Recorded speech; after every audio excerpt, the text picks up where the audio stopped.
This is one of the craziest, wildest elections you've ever seen in your lifetime. It's both remarkably different and extraordinarily important at the same time. How much has the game changed for somebody that wants to win a campaign? And who's done the best adjusting to today's game being played? Trump had a couple of unique advantages. Biden is in a totally different position. If your opponent has 92% negative press coverage, you don't have to do a whole lot to communicate what's wrong, because the New York Times, the Washington Post, NBC, and the rest of them, they'll all go do your job for you. He chose the perfect candidate where they had nothing to come after her. I mean, you couldn't say anything to her because of who she was. Do you think they're going to pack the court if they win? And if yes, what does that really mean to America? They're absolutely going to pack the court, and the reason's simple. Kamala Harris is a San Francisco radical. I think Nancy Pelosi's a radical. And I think Biden is so weak, so lacking in energy. What are your thoughts if Jeff Bezos now owns Washington Post and ends up buying and owning CNN? What happens to media? If you're on the left, you can do anything you want to, and they'll protect you. If you're on the right, they can smear you and claim that it's good journalism. Do you think we're going to find out next week, or do you think it's going to be delayed? Oh, no, I think the margin will be big enough, Romel. My guest today is Newt Gingrich, the 50th Speaker of the House and a former 1995 Time Magazine Man of the Year. Newt, thank you so much for being a guest on Valuetainment today. Well, I'm delighted to be with you. It should be very interesting. Yes, I've been looking forward to this. So, Newt, would you agree this is one of the craziest, wildest elections you've ever seen in your lifetime? Oh, I think it's certainly the most unusual in my lifetime, and probably the most consequential since Abraham Lincoln's reelection in 1864. So it's both remarkably different and extraordinarily important at the same time. Now, for me, just for somebody that's been following politics for now, I don't know, less than 2 decades, it seems like every time you hear that word, it's the most consequential, and it's a form of creating urgency for a lot of the voters to get out there and want to vote. But there seems to be a real feeling or energy of this being the most consequential. Why would you say that is? Well, you have a genuine populist outsider who has shaken the whole system up for 4 solid years. And you have a national establishment which is going all out at every level, from Twitter and Facebook to corporate leadership to the news media, which a report came out yesterday that 92% of the Trump coverage in the campaign is negative. All of that's going on simultaneously. And the difference in the direction of America from a Biden, Harris, Schumer, Pelosi left-wing radicalism to where Trump and Pence and McConnell and McCarthy would go is really unbelievably different. It's an amazing choice that the American people will make next Tuesday. You've seen elections for a long time, and they've gone through different conditions. So whether it was Nixon first going to being on TV to debate with Kennedy, I'm like, oh my gosh, you got to make sure you look good on TV when you're when you're debating. It was radio prior to that, and now you got social media. How much has the game changed for somebody that wants to win a campaign, and who's done the best adjusting to today's game being played versus what it was maybe 20, 30, 40, even 50 years ago? Well, I think Trump had a couple of unique advantages. He had done a popular commercial television series called The Apprentice. I think it was on for 13 years. He owned at one point the Miss Universe contest, so he was very used to reaching a mass market. He really understood very quickly the power of Facebook and Twitter, and so developed the largest following in both of anybody.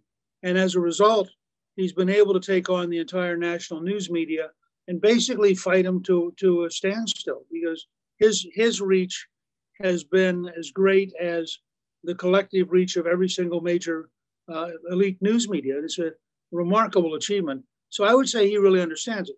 Biden is in a totally different position. Biden basically is hoping that COVID will win the election for him. I noticed that you and I are talking on a day when Biden once again has no schedule, zero, hiding in the basement in Wilmington. And, but it's not irrational. I mean, his strategy is that if he stays out of the way and allows the country to be mad at Trump, that he'll get elected because they'll beat Trump. It's not a pro-Biden strategy. It's a hide and hope strategy. It could work. I mean, it's possible, partly because if your opponent has 92% negative press coverage. You don't have to do a whole lot to communicate what's wrong, because the New York Times, the Washington Post, NBC, and the rest of them, they'll all go do your job for you. And that's what's been going on. That is so true, watching that be taking place. It's actually very interesting. You got the whole team on your side when you're running, and he does not. But do you think President Trump, I don't know if you've seen the documentary Trumpster, the story of his father and his grandfather. It's a pretty interesting documentary. And do you think Trump was somebody that behind closed doors, he himself had plans of saying, I'm going to one day be a president? I mean, I'm sure you've seen that one interview he did with Oprah Winfrey. Do you think so or no? And look, in the 80s, Oprah asked him in the 80s, and he said, well, I might have to someday. Yeah. I think Trump saw himself as a potential president probably by 1987 or 1988. He looked at it very carefully. There's a great interview that he did with Larry King that you can find on YouTube. And it sounds exactly like Trump today. There's a 30-year-old YouTube copy of Trump talking to Larry King about, we have bad trade deals. We're getting involved overseas where we don't need to. The bureaucracy doesn't work very well. Just goes right down the list. And he's a much younger, thinner version, but he sure sounds like he hasn't changed much in 30 or 40 years. Yeah. So your answer is yes, he has been planning that one day he would be running? Well, planning's too strong a word. I think he has been looking at it, thinking about it. Callista and I had breakfast with him in January of 2015 in Iowa, and it was clear that he was seriously thinking about it, but not yet up to a stage of planning. Not yet up to a stage of planning. And how do you think he's been doing? How do you think he's been doing for the last 3.5 years? I saw your interview this morning with CBS. I thought it was very interesting what you said. Came out 3 hours ago. But how do you think he's been doing the last 3.5 years? I think he is in the tradition of Andrew Jackson as a change agent. I think he's a very disruptive force. I think that is by design. He wants to have a real impact. He didn't run for president, just to be in the Oval Office or to have Air Force One. He ran for president to make profound changes. And certainly if you look, for example, at the federal judges, where we've just had the most extraordinary example of appointing the third justice of the Supreme Court, that's a pretty amazing achievement. And he kept his word. I was actually, Callista and I were actually in the meeting with him in the spring of 15, when a number of people said to him, why don't you come up with a list of 10 conservative judges that you would consider, so people could understand that you're really seriously committed to changing the judiciary. And he thought it was a good idea. Leonard Leo of the Federalist Society played a key role in putting the list together. It's a very, very solid list. And he's basically kept his word. And he was fortunate because the Senate Republican leader, Mitch McConnell, understood the long-term historic implications of getting judges approved. And as a result, focused the Senate Republicans on confirmation of judges as their number one goal, and has had extraordinary impact. I mean, I think there are 340 or 350 federal judges that have been approved, not counting the sort of secondary judges, but the main district judges, appeals court, and Supreme Court. And the Trump legacy in the courts will be there for 2 generations. I mean, if you look at it, Justice Barrett is, I think, 48 years old. Mm-hmm. She could easily serve past 2060. That's how long the reach of the Trump presidency will be. That's unbelievable to have it 6'3". Is he the last president that had 3 Supreme Court justices? Is it Reagan? Is it the last time that happened was 3? It was 3, and I can't remember whether I thought it was Nixon, but it's been a while. Been a while. This is the first time you've had a clear conservative majority on the court since 1935-36. Wow. Wow. Would you put that as his top accomplishment? Would you put that at the top, or would you put Israel? Would you put a couple things above that? Well, I think in terms of long-term history, you have to rate that as the top one, because when you move the courts back to a constitutional interpretation of the law, and you put judges in who think that they are not there to be independent interpreters of their own version. You know, the Supreme Court had slid to a point where it was a permanent constitutional convention. And if you could get 5 judges, you could rewrite anything you wanted to. Now you've got a group of judges who actually think that the Constitution is a living document created by the founders, agreed to by the people of the United States, and that you have to interpret within the framework of the Constitution. And I thought that Justice Barrett's description at the White House when she was sworn in, and she described the difference between a politician who has a duty to think about policy and changing policy, and a judge who has a duty not to think about policy, but to think about interpreting the law that the politicians have written. And I thought she did a very eloquent job of distinguishing the two missions and the two roles. And so I give her a lot of credit. Yeah, the way she handled herself those few days, I mean, it was Teflon. You couldn't get anything on her. It wasn't like Teflon, like she's good at being Teflon. She was just Teflon being herself. She wasn't trying to be Teflon. But, there's a great cartoon. Remember when she holds up her notepad and it's blank? Yeah. Well, there's a cartoon where somebody wrote on the card, on the note card, and has her holding a note card that says, "I have 7 children. I'm used to answering dumb questions." I saw a lot of memes, but I didn't see that one. That's hilarious. Yeah, by the way, isn't she the first woman ever to have children that are still going to school, that she's going to be sitting on the Supreme Court justice? I mean, she's the first one, I believe, that's doing that. She is the first one. Look, there are a lot of things that are interesting about Trump's decision. She is the only person on the court who didn't go to Harvard or Yale. She is clearly a representative of the Midwest. As she pointed out, as a Notre Dame graduate, she probably can educate the others a little bit about football.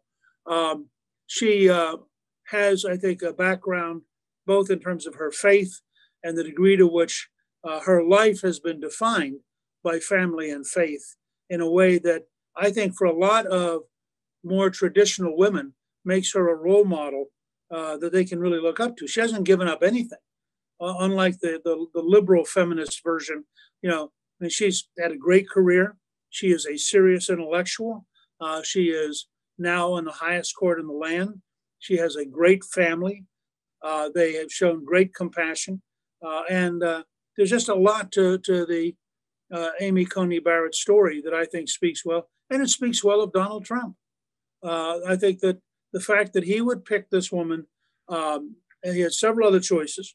And Mitch McConnell apparently went to him as a Midwesterner from Kentucky and said, you know, the easiest person for me to get to unify the Senate Republicans is Judge Barrett, because she's very highly respected.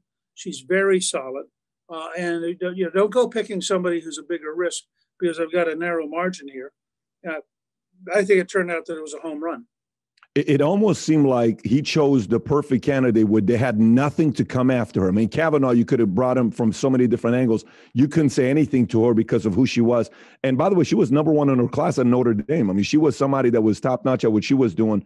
But going back to this whole 6-3 score, you know, this is not good whether you're Republican or Democrat, whether the other side's got 6-3 or you got 6-3. The topic of court packing came up in the VP debate where Mike Pence cornered Kamala Harris. You probably saw this, where he's like, so are you guys going to be packing the court? Are you guys going to be packing the court? And Kamala did her smile where she's looking at the moderator, hoping to change the topic. And then he finally says, I hope everybody realizes she did not answer the question. And then she said, you want me to answer the question? I'll answer the question. You know, diversity is the angle she went. And then you saw Biden's been trying to answer it in a 60 Minutes question. Do you think they're going to pack the court if they win? And if yes, what does that really mean to America? Well, I mean, look, I think if they get a big enough majority in the Senate and the House, they're absolutely going to pack the court. And the reason's simple. How do you go to your left-wing activists and say to them, yes, it's true, we have to put up with a Trump court for the next 30 or 40 years, but after all, that's the game. Because the activists are going to say, no, there's an alternative game. Now, when President Franklin Delano Roosevelt tried to do this in 1937, when he was very frustrated with the conservative court, the whole country rebelled. I mean, he was at this peak of popularity. He had just gotten reelected, carrying all but 2 states, and it just crashed and burned. He was very shocked at how rapidly his popularity collapsed when people decided he's going to try to do something that they saw as a threat to the Constitution. So, I think they will absolutely try to pack the court. But I believe the reason this is such a consequential election is that I really do think that Kamala Harris is a San Francisco radical. I think Nancy Pelosi is a San Francisco radical. I think that Schumer is going to run scared because AOC is potentially going to run against him in the primary in 2022. And I think Biden is so weak, so lacking in energy, and in some ways so much no longer in touch with reality that I think he's clearly not going to be able to control his own administration. It's going to be dominated, I think, by Harris and Pelosi. Newt, your entire life they've been following politics. When did you start following politics? How old were you? What year was it when you started following politics? Well, I mean, I had an uncle who'd been very active as a Republican precinct worker in Pennsylvania. So my oldest memory is watching the convention on television in 1956 with Eisenhower. But I really got involved because my dad was a career soldier, and we were stationed in Orléans, France. And he took us in the spring of '58 to the battlefield of Verdun, which is the largest battle in the Western Front in World War I. About 600,000 men, French and Germans, were killed in a 9-month period. And they have a huge building called the ossuary that has the bones of about 100,000 of them that had been blown apart and couldn't be identified. We spent 3 days there touring the battlefield during the day and staying with a friend of my father's who had been drafted, sent to the Philippines, served on the Bataan Death March, and spent 3.5 years in a Japanese prison camp, which ruined his health. So the Army gave him a pretty soft job that he could work at until retirement. So we spent all that time looking at the cost of defeat and the cost of war.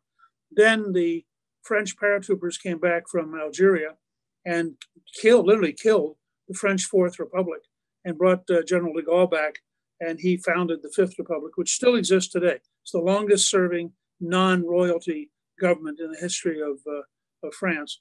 Then we moved in June, early July, to Stuttgart, which was the 7th Army headquarters in Germany, and arrived the week that there was the first Berlin crisis, and the US Army had gone into Lebanon with nuclear weapons offshore. So with all that stuff going on, I was going to be either a vertebrate paleontologist or a zoo director. And I spent all summer thinking and praying about it, and decided that it was my job to basically do 3 things: figure out what we have to do to survive, figure out how to explain it so the American people would give us permission, and then figure out how you would implement it once you had permission. And since August of 1958, that's what I've been doing. So I guess 62 years. August of 1958. So that leads me to my question. Who have been the worst presidential candidates, both on the left and the right? If you were to say the worst candidates that either party's put up as a front runner, who would you say those have been in the last 62 years? Well, I think the 2 who had the most impossible job were Barry Goldwater, who was both too far to the right and didn't understand how to try to bring his party together, and George McGovern, who really was the first modern radical nominee and who felt that he had to focus on the radical wing of his party. Both of them lost disastrously, and both of them, I think, left behind. In McGovern's case, it's the beginning of the radical movement in the Democratic Party. In Goldwater's case, it leads directly to Reagan and the rise of modern conservatism. But I would say as candidates, those were the 2 who had the hardest time. Where would you put Biden as? Who? Where would you put Biden? Joe Biden as? Biden is unique. I mean, Biden is a guy, first of all, you have to give him some credit.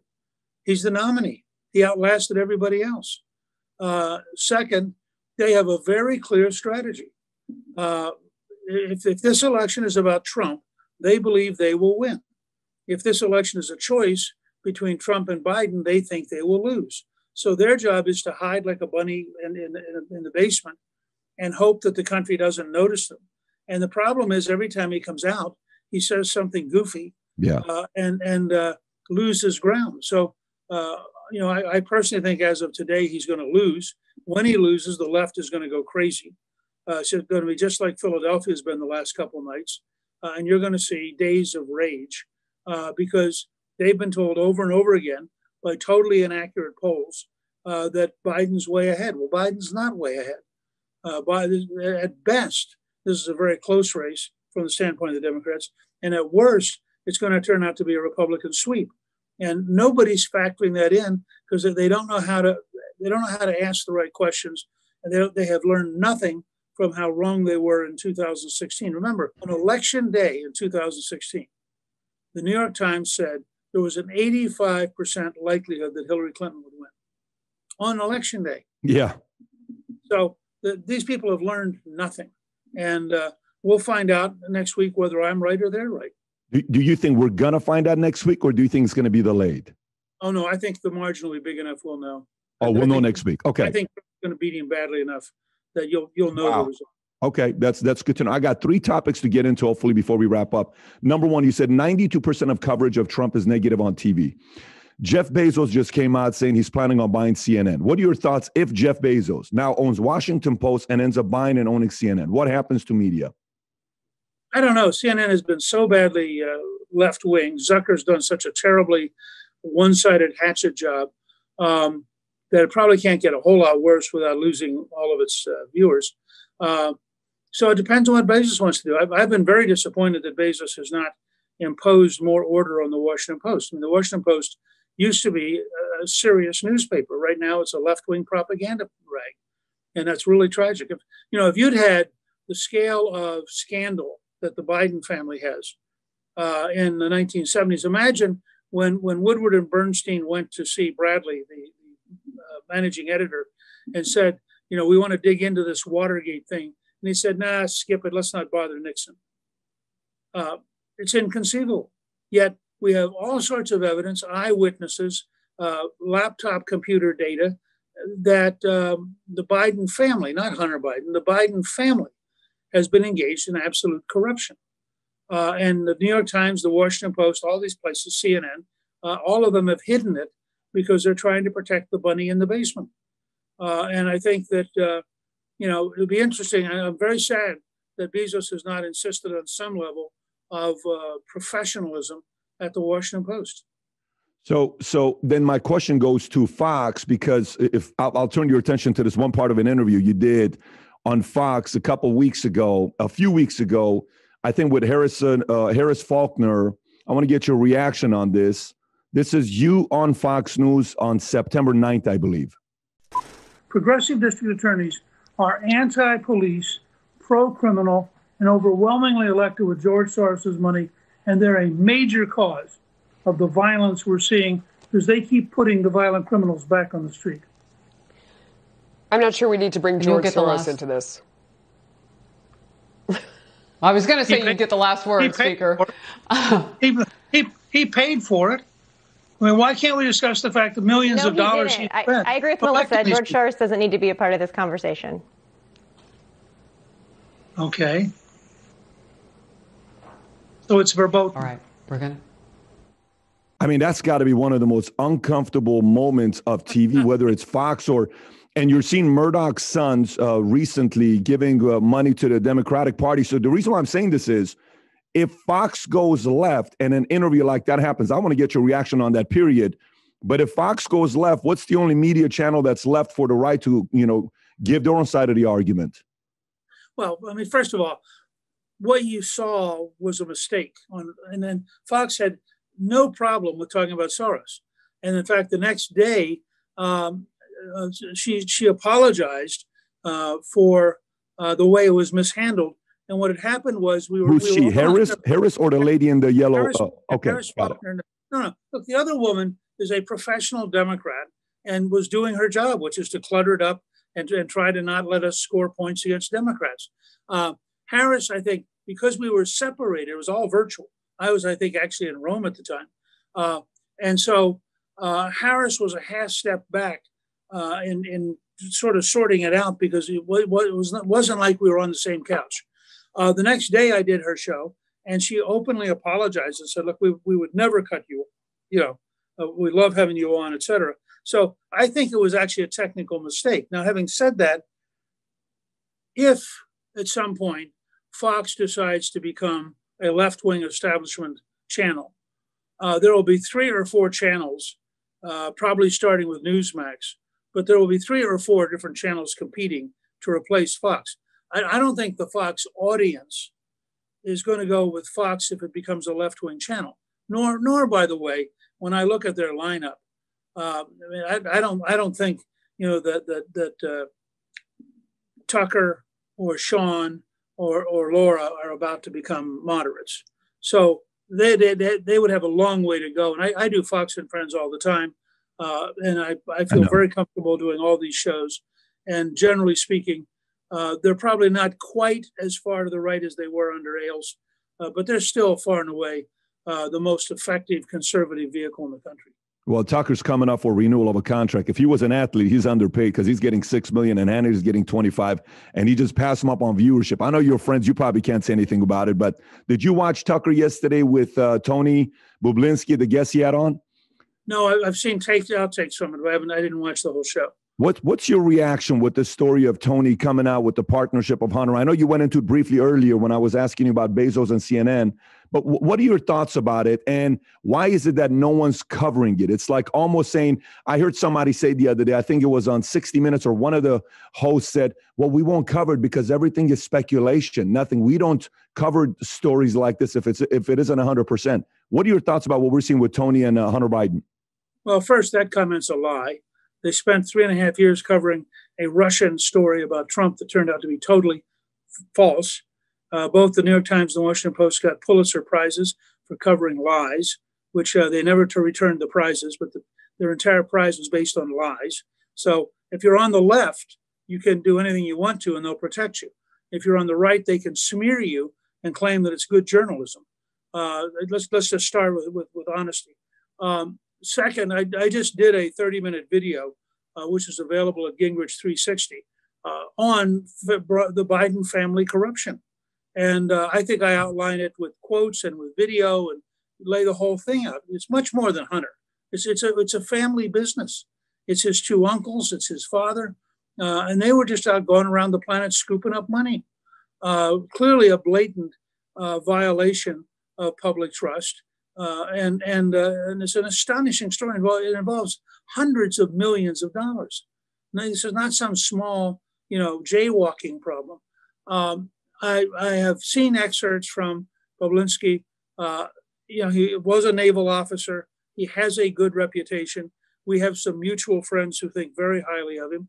But again, what you have is the entire establishment, Twitter, Facebook, all the major media are they're like a Greek phalanx. They're all lined up to protect Biden. And so they want to make sure that the bunny in the basement is safe while they go and attack the bear. And that's what this race is all about. Do you think the world's dangerous and we need a bear? In which case, Donald Trump's a pretty good candidate. Or do you think that Donald Trump is the problem and we could really survive as a country with a bunny rabbit as our president, which I think is just laughable, impossible. And I'm very interested to see how people vote next week, because I think the more we watch Biden, things like referring to Kamala Harris's wife, which he did yesterday, or the day before referring twice to George when he meant Donald Trump, or announcing he was running for the Senate 3 or 4 days ago. I mean, the more you watch Biden, the more you know this is not a guy who is really ready for prime time. Last question for you is with Nancy Pelosi, Speaker of the House. She was on Wolf Blitzer. I'm sure you saw that interview she had, which Wolf pushed her on a little bit, saying, how come you're not calling Trump? And she said, I don't call Trump. I'm not going to call Trump. I talked to his people. There's no way I'm going to call Trump. Like, she was offended that Wolf asked about calling Trump. You were Speaker of the House before at a time where you were a disruptor. I mean, if people go back and study what you did, you would be categorized as a disruptor. You were able to do something that hadn't been done for a long time when it was controlled by the other side. What was your relationship like with the president? And as a Speaker of the House, are you supposed to pick up the phone and call him and say, let's get a deal done? Look, you can't compare the two. Bill Clinton and I were both sort of natural graduate students. We like sitting around talking about ideas. Occasionally he'd call and I'd go down and have a drink with him late at night, and we'd chat very much like Tip O'Neill. and Ronald Reagan. Yeah. We negotiated the only balanced budgets in your lifetime, and we did it by sitting in a room for 35 days. Now, that's a totally different world. My advice, if Trump does get reelected, is going to be pick the 50 or 60 Democrats that are most vulnerable, ignore Pelosi totally, and build a Trump wing of the Democratic Party and just beat her on the floor. I think that's the only practical way to do it. That's the only practical way to do it against Pelosi. Yeah, because she's a radical. She's not going to agree to anything. Wow. Okay. Final thoughts. Next week, you're saying landslide victory for Trump? Yeah, I think so. I think we increase our number of seats in the Senate. John James wins in Michigan. We pick up the seat in Alabama. We have an outside but real shot in New Mexico. Our candidates are all going to do much better than people think. The incumbents in running for re-election. So I'm pretty optimistic, and I think Trump will. People need to remember Trump had 300 and some electoral votes, and I think he's likely to be in that range again, and maybe higher. I think he's now carrying North Carolina, he's carrying Florida, he's carrying Iowa, he's carrying Arizona. I actually think he's ahead in Pennsylvania. I've seen 3 polls that I trust that show him up in Pennsylvania. It's very important to know what poll you're looking at. Most of these public polls are pure junk. They don't know what they're doing. They don't poll correctly. They don't ask the right questions, and they don't reach the right people. So, and I think that the fracking, get rid of fossil fuel statements by Biden are just devastating, and particularly in states like Pennsylvania and Texas and New Mexico. Which polls do you trust? You said it's important you trust the right poll. I trust, the poll I trust the most is Trafalgar, which was the most accurate in 16 and most accurate in 18. And to give an example of how bad polls can be, Quinnipiac, which is a very respectable establishment poll, had both the Republican Senate and governor candidates in Florida losing by 7 points the day before the election. They both won the election. Got it. That's very good to know. Newt, thank you so much for being a guest on Valuetainment. Appreciate your time. Glad to do it. Take care. Bye-bye. So they say Newt Gingrich is one of the smartest men in politics the last 30, 40 years because he studied this game. He's been in the game. He knows the people, and he's got different perspectives he can give you. I'm curious to know what you took away from the interview. Comment below. I want to hear your thoughts. And then if you watch this interview and you enjoyed it, there's another interview I did a few weeks ago with Dinesh D'Souza on his new documentary. If you've not watched it, click over here to watch that documentary interview that we did together. And if you've not subscribed to the channel, please do so. Thanks for watching, everybody. Take care. Bye-bye.